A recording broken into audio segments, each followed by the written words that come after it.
Allí donde el océano Atlántico se encuentra con el Índico, las aguas no se mezclan fácilmente. Corrientes heladas del sur chocan con flujos cálidos del este, generando remolinos, bancos invisibles y una niebla espesa que parece surgir del mismo abismo. Es un lugar de belleza cruda, pero también de secretos, donde los mapas pierden su valor y la brújula tiembla. Y es justo allí donde nació una leyenda que, hasta hoy, sigue desafiando la lógica y la ciencia. Los pescadores locales la nombraban con temor, submarino. No era un nombre puesto por poetas ni exploradores. Era una advertencia, una palabra susurrada en las tabernas del puerto cada vez que alguien desaparecía no muy lejos de la costa.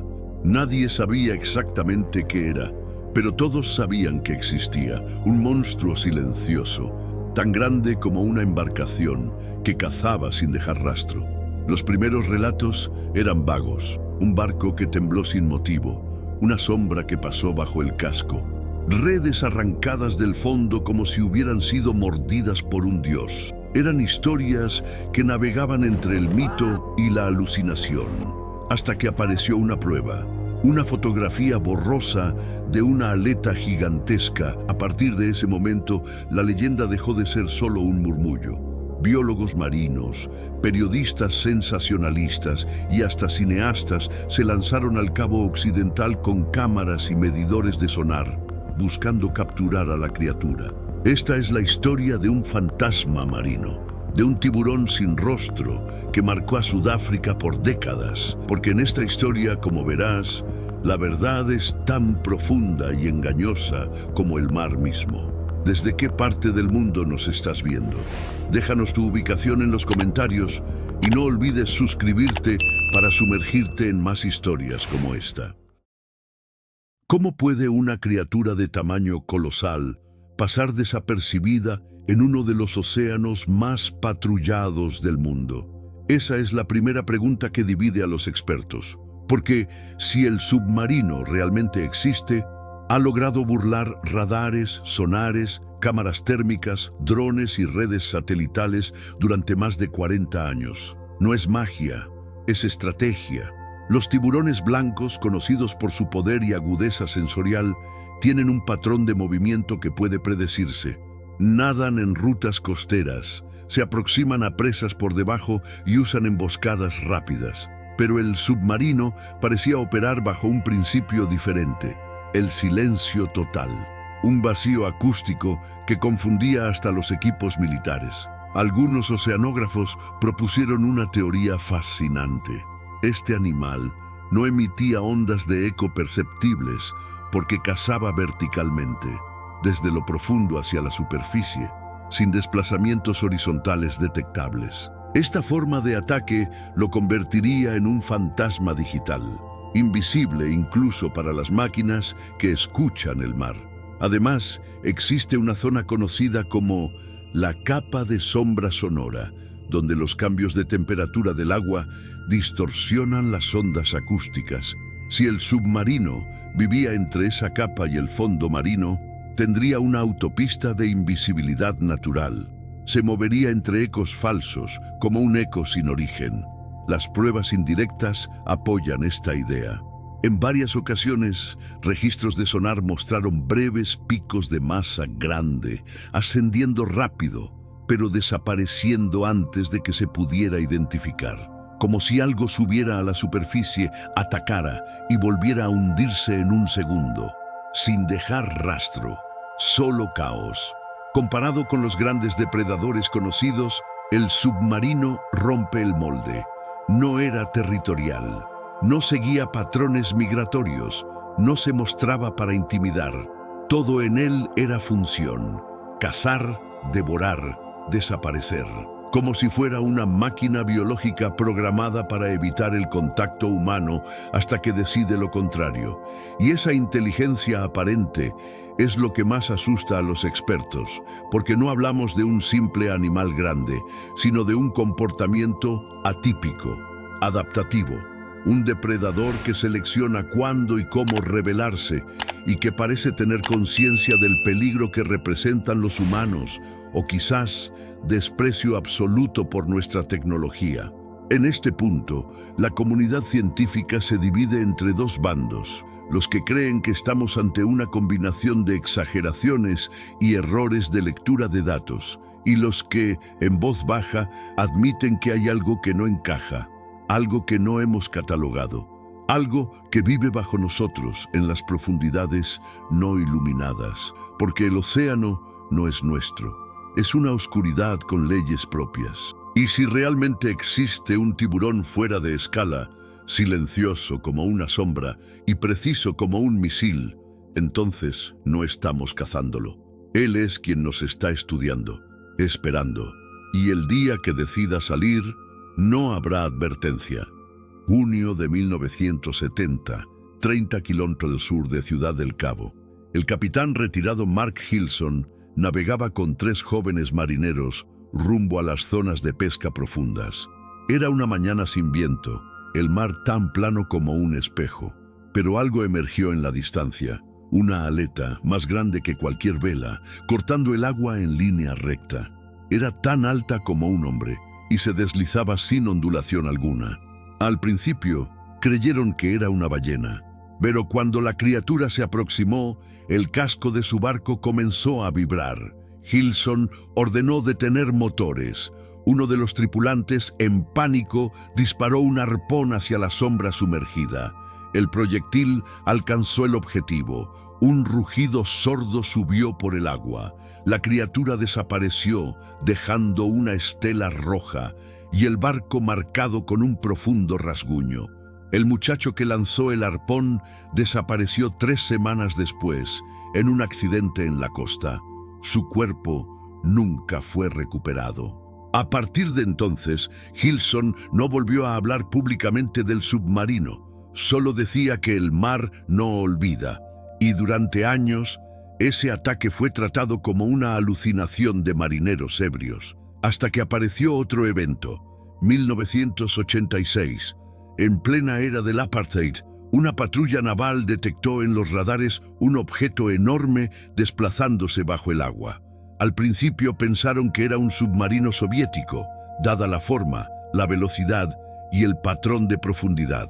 Pero cuando intentaron comunicarse por radio, no hubo respuesta, solo burbujas. Y después, silencio. 2 horas más tarde, el contacto desapareció del radar. Cuando revisaron los archivos del sonar, el patrón de movimiento no correspondía con ninguna nave humana. Era orgánico, respiraba, y en una fotografía tomada por un técnico de la Marina se veía la curvatura de una aleta dorsal gigantesca, granosa, levemente dentada. Así nació el apodo, Submarine. Año 2014, Bahía de Hout. El evento más documentado de todos. El barco turístico Joyride llevaba 22 pasajeros para un tour de avistamiento de tiburones blancos. El mar estaba agitado, pero dentro de lo previsto, hasta que algo colisionó violentamente con el casco. El barco se partió como una cáscara, muchos cayeron al agua, algunos nadaron, otros simplemente desaparecieron. El capitán Eugene del barco cercano, Petrel, fue quien alertó a las autoridades. En su radio gritó: «No fueron las rocas, algo golpeó el casco desde abajo». Al llegar al lugar, solo encontró trozos flotando y un par de chalecos salvavidas. La Guardia Costera peinó la zona por 3 días. Solo 6 sobrevivientes fueron encontrados. El área do incidente, Shark Alley, un estrecho entre la isla Dyer y Guns Bay, conocido por su concentración de tiburones blancos. Pero según los biólogos presentes, ningún tiburón conocido puede partir una embarcación de ese tamaño, y mucho menos emerger en vertical con tal fuerza como para lanzarla al aire. Lo que atacó al Joyride no fue un error de navegación. Estos 3 eventos, Hilson en 1970, el radar en 1986 y el naufragio en 2014, forman la columna vertebral de la leyenda. Cada uno con su propio testigo, cada uno con un detalle imposible, pero juntos construyen la silueta de algo que desafía explicación, algo que no debería existir, pero que, de algún modo, sigue ahí fuera. Entre las historias que circularon tras el naufragio del Joyride, hubo una que capturó la imaginación del mundo entero, la de Sammy Lawson, un buzo veterano que supuestamente descendió a las profundidades con una sola misión: enfrentar al submarino y rescatar a los sobrevivientes atrapados. Su nombre se volvió sinónimo de valentía, ingenio y mito. Según el relato oficial transmitido por televisión, Sammy estaba trabajando como guía independiente para el barco Petrel. Al ver que la guardia costera tardaba, él mismo habría improvisado una jaula de acero, cargado con luces estroboscópicas y descendido usando leche de atún como distracción. La lógica: cegar al monstruo, confundirlo con olor y abrir espacio para rescatar a los sobrevivientes. Las imágenes mostradas eran impactantes, supuestas grabaciones submarinas en primera persona, donde se veía una sombra gigantesca rondando la jaula, un ojo oscuro, del tamaño de una pelota de fútbol, observando en silencio. La tensión era cinematográfica, la edición precisa, y la voz de Sammy, narrando en off, agregaba humanidad al terror. Se dijo que durante 15 minutos, Sammy mantuvo la atención del depredador con destellos de luz y movimiento. Mientras tanto, un equipo del Petrel habría logrado enganchar el casco del Joyride, aún parcialmente sumergido, y abrir una escotilla donde 3 pasajeros estaban atrapados. Lograron sacarlos segundos antes de que algo jalara los restos hacia el abismo. El acto fue considerado heroico. Sammy Lawson fue presentado como un exbuzo militar con historial de operaciones en zonas de guerra, especialista en comportamiento de escualos. Su historia fue contada por cadenas de noticias, reproducida en documentales y celebrada en redes sociales. Durante semanas fue el rostro de la esperanza frente al miedo marino, pero algo no encajaba del todo. No existían registros oficiales de su participación en las operaciones de rescate. Ninguna cámara del Petrel tenía su imagen completa, y algunos testigos afirmaban no haberlo visto jamás en el puerto, solo en el documental, solo en la versión contada por televisión. ¿Quién era realmente Sammy? Aún así, el público no quería dudas. Sammy era el héroe que todos necesitaban. Alguien que había enfrentado al monstruo, sobrevivido y traído de vuelta la verdad. La audiencia se aferró a su figura como una balsa, porque ante un depredador tan aterrador, hacía falta un rostro humano que le pusiera límites, un rostro que diera consuelo. La popularidad del caso fue tal que cadenas internacionales compraron los derechos para exhibir el documental. Las escuelas de buceo usaban su historia como ejemplo, y cientos de fans enviaban cartas a Sudáfrica buscando conocerlo. Pero Sammy nunca respondió, nunca apareció. Era como si se hubiese desvanecido o nunca hubiese existido.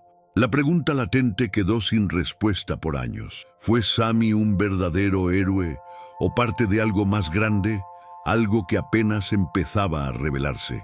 Porque detrás de cada monstruo hay una historia, y detrás de algunas historias hay un guión.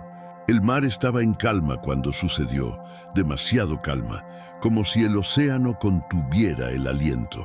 El Joyride navegaba lentamente cerca de la isla Dyer, mientras los turistas se inclinaban sobre la borda buscando tiburones blancos. Pero en vez de aletas grises y saltos espectaculares, lo que emergió fue una sombra gigantesca que se levantó de forma vertical bajo el barco.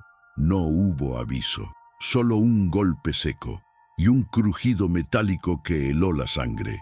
El casco se partió en dos. Algunos pasajeros salieron despedidos por los aires, otros cayeron al agua sin entender qué había pasado.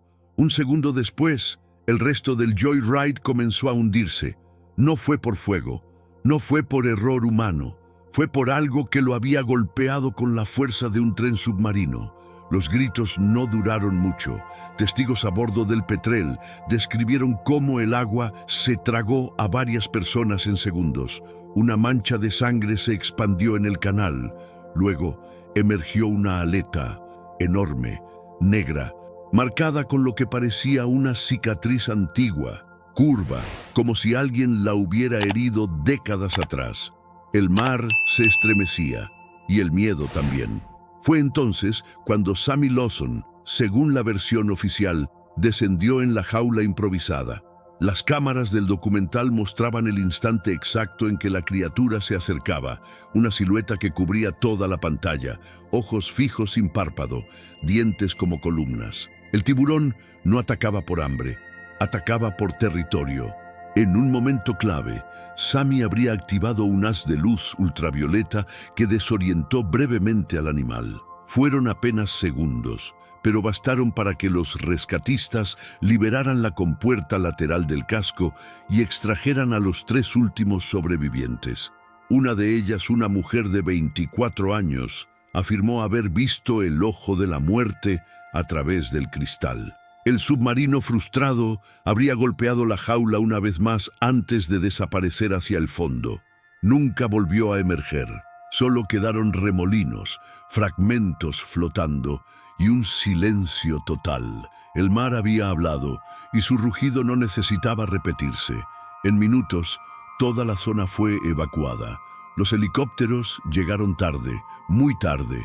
La grabación final del documental mostraba una toma desde el fondo, la sombra del animal alejándose entre corrientes turbias, más larga que un autobús, más lenta que un rayo, pero igual de letal. Era la imagen perfecta para cerrar una historia de terror. Y también la pieza clave para mantener viva la leyenda. La audiencia no necesitaba más pruebas. Había sangre, había ruinas, había testigos llorando y sobre todo había un monstruo, un depredador ancestral que emergía desde las zonas ciegas del océano para recordarnos que no controlamos nada, que la superficie es apenas una ilusión de seguridad. El ataque del submarino selló su lugar en el imaginario colectivo. Ya no era solo una leyenda de pescadores. Era el protagonista de una historia global, contada con dramatismo, miedo y espectacularidad. Pero lo que nadie sabía aún era que todo estaba por derrumbarse con una revelación inesperada. En agosto de 2014, pocos meses después del supuesto ataque en la bahía de Hout, el canal Discovery Channel emitió un especial titulado Megalodon, The Monster Shark Lives. Fue anunciado como un documental basado en hechos reales, con imágenes inéditas, testimonios exclusivos y pruebas irrebatibles de la existencia del submarino. La audiencia fue histórica. Millones de personas quedaron paralizadas frente a la pantalla. El documental narraba con dramatismo la historia del Joyride, del capitán Eugene, del misterioso ataque y sobre todo del valiente buzo Sammy Lawson, quien descendía en una jaula artesanal para enfrentar al coloso y salvar a los últimos sobrevivientes. La edición era impecable, las imágenes submarinas, hipnóticas, la voz de Sammy, profunda y serena, parecía salida de una película épica. Pero algo comenzó a inquietar a algunos expertos. No existía registro alguno del Joyride en los puertos de Ciudad del Cabo. Ninguna autoridad marítima confirmó el supuesto naufragio. Y lo más alarmante, nadie conocía a Sammy Lawson. No había certificados, entrevistas anteriores, ni rastro digital previo, como si hubiera nacido del guión. En cuestión de días, investigadores independientes comenzaron a desmontar pieza por pieza la historia. Descubrieron que el supuesto biólogo marino Colin Drake, quien aparecía validando la existencia del submarino, era en realidad un actor sudafricano llamado Darren Meyer, con experiencia en televisión y teatro. El equipo de grabación era ficticio. Las tomas bajo el agua, generadas por computadora. La presión pública forzó a Discovery a emitir un comunicado. En él, reconocieron que el documental era una docuficción, es decir, una obra de entretenimiento presentada bajo el formato documental. Ninguna de las escenas era real, Ningún testimonio era auténtico. Los eventos, los personajes, los ataques, todo había sido escrito. El impacto fue devastador. La audiencia, que había llorado con Sami, que había sentido escalofríos ante la criatura, ahora se enfrentaba a una traición narrativa. Muchos se sintieron manipulados, otros fascinados por el engaño tan bien ejecutado. Pero todos, sin excepción, comenzaron a preguntarse, ¿cuántos otros documentales también son mentira? Lo más inquietante es que, aun con la verdad revelada, el mito del submarino no desapareció. Al contrario, ganó fuerza. Foros, blogs y canales de YouTube comenzaron a recopilar pruebas reales que supuestamente habrían inspirado el falso documental. Se hablaba de conspiraciones, de encubrimientos, de verdades disfrazadas de ficción. Sami Lawson, aunque nunca existió, se volvió inmortal. Se escribieron libros sobre él. Su imagen circuló como un héroe oculto, como una leyenda negada por las autoridades. Incluso hoy, hay quienes aseguran que el actor que lo interpretó fue silenciado, que el documental ocultaba algo más profundo, algo que debía mantenerse sumergido. Así, lo que comenzó como una mentira cuidadosamente producida, terminó sembrando una duda imposible de erradicar. Porque a veces, cuando la ficción se presenta con demasiado realismo, se convierte en una segunda verdad. Y en los mares del sur, donde las aguas nunca están del todo claras, esa mentira sigue nadando, justo debajo de la superficie. El documental falso no solo engañó a millones de espectadores, redefinió cómo el público percibe la verdad en la era del espectáculo. En un mundo saturado de imágenes impactantes, testimonios dramatizados y música épica, bastaron 90 minutos para convertir una invención en una certeza emocional. El submarino se volvió más real que muchos animales verdaderos. Para la comunidad científica, el golpe fue profundo. Biólogos marinos pasaron semanas aclarando en conferencias y entrevistas que nada de lo mostrado tenía respaldo técnico. El daño, sin embargo, ya estaba hecho. El documental erosionó la confianza en la divulgación científica y generó una oleada de escepticismo hacia producciones educativas. Algunos expertos denunciaron que el sensacionalismo de Discovery desvió la atención de los verdaderos problemas que enfrentan los océanos: sobrepesca, contaminación, acidificación y extinción masiva de especies. En vez de enfocar al público en salvar a los tiburones reales, se los alimentó con miedo hacia uno que nunca existió.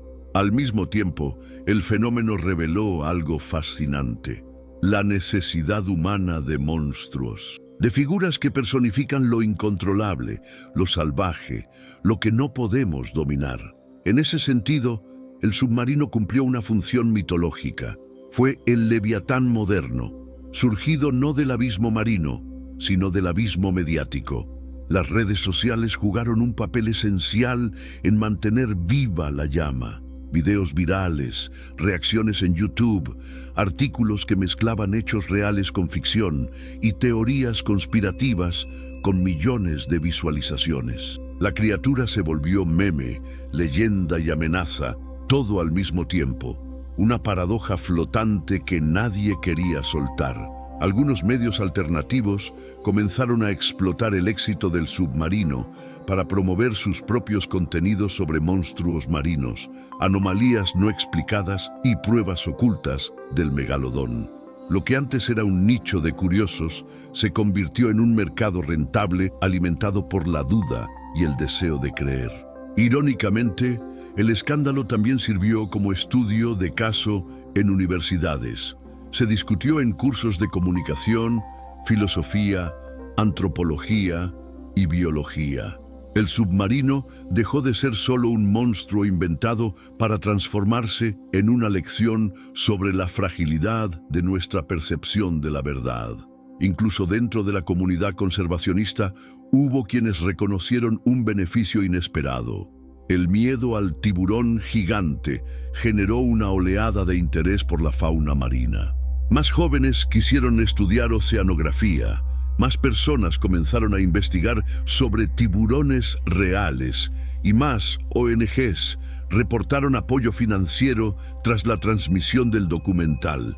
En última instancia, el legado del submarino no fue el de una criatura, fue el de una pregunta: ¿qué es más poderoso, una verdad aburrida o una mentira fascinante?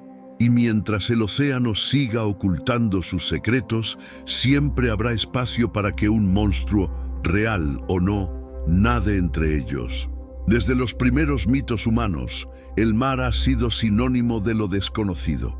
Los antiguos griegos temían a Escila y Caribdis. Los vikingos hablaban de serpientes que rodeaban el mundo. En Asia, dragones dormían bajo las olas. Cada cultura proyectó en el océano sus miedos más profundos. Y en la era moderna, ese miedo se traduce en otra figura: el tiburón. Pero el submarino no es un tiburón cualquiera. No tiene rostro, no tiene especie. Es una sombra, una idea, una encarnación del temor primitivo de ser devorado desde abajo, sin aviso, sin lógica. Es la sensación de vulnerabilidad total, de estar fluctuando en una vastedad líquida donde no mandamos, donde no vemos, donde no somos más que presas. Ese terror no se combate con ciencia, porque no se trata de datos, sino de símbolos.